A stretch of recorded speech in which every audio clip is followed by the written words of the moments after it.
Okay, let's be real for a second. How many times have you started a new character in a game you love, only to groan at the thought of replaying the same campaign for the 5th, 6th, or even 10th time?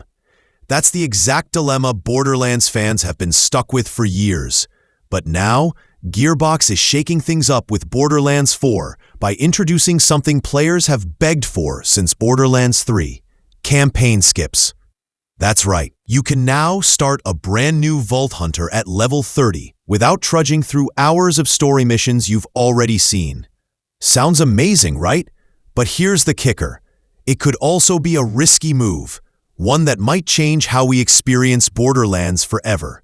So let's break down why this feature could be both a dream come true and a potential nightmare for the future of the series. First off, let's talk about why this change feels like a big win.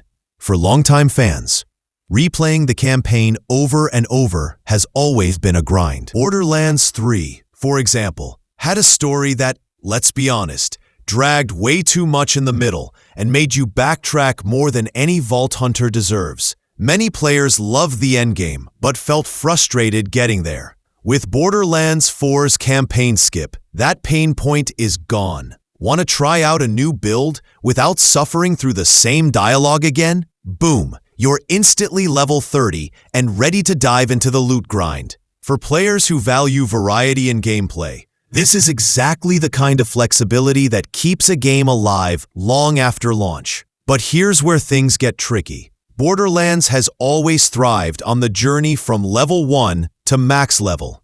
Building up a character, unlocking skills, and watching them evolve is part of the magic.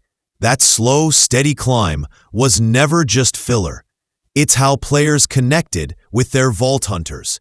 By skipping straight to level 30, you risk cutting out that sense of progression. Imagine meeting a new Vault Hunter, but instead of learning their playstyle step by step, you're thrown into the deep end.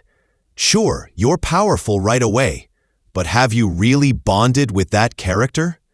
Some fans fear this shortcut could turn what used to be a memorable journey into just another checkbox feature. Another concern is why Gearbox felt the need to introduce this in the first place. Many players suspect it's a band-aid fix for the problems in Borderlands 3's campaign.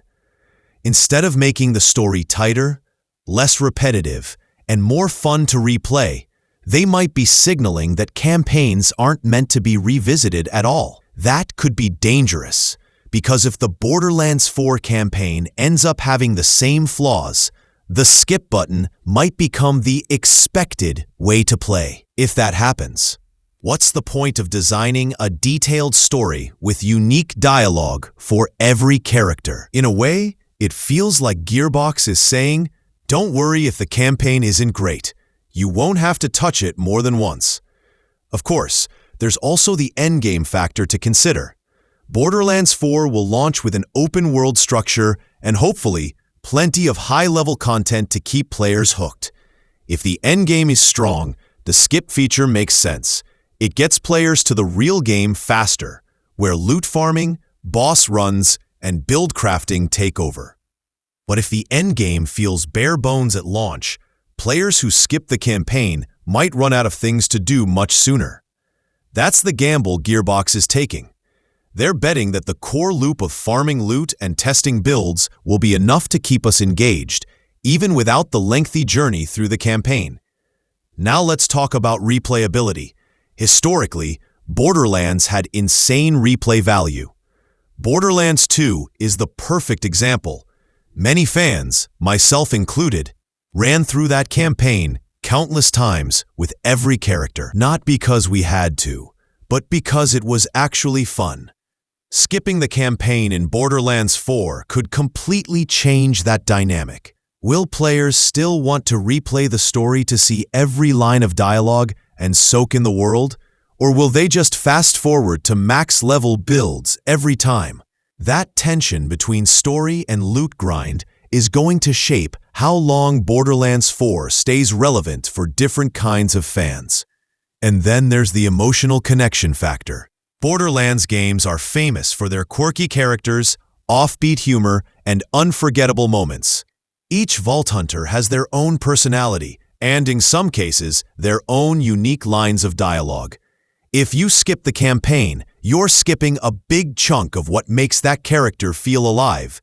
Sure, it might not affect gameplay, but it absolutely affects immersion. Think of it like skipping straight to the climax of a movie.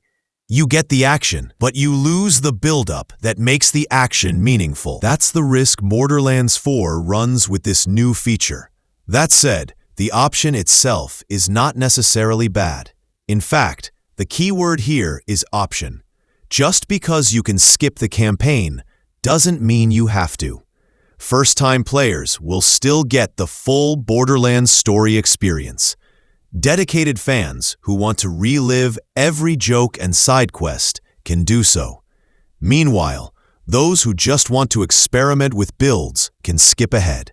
The best-case scenario is that Gearbox manages to strike a balance, delivering a campaign that's so enjoyable that many players still choose to replay it, even though they don't have to.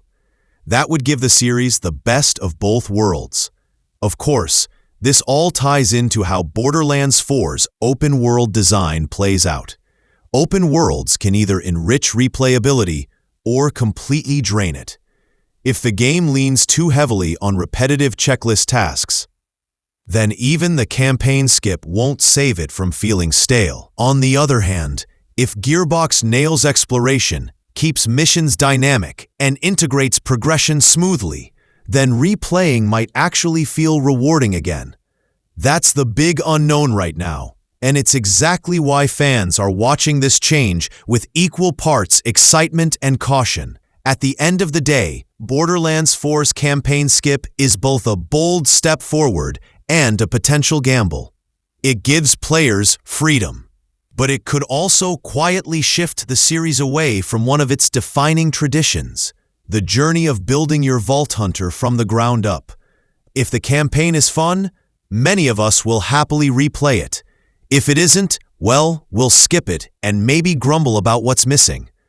Either way, Borderlands 4 is shaping up to be a game that sparks plenty of debate, and we'll only know if this risk pays off once we get our hands on it.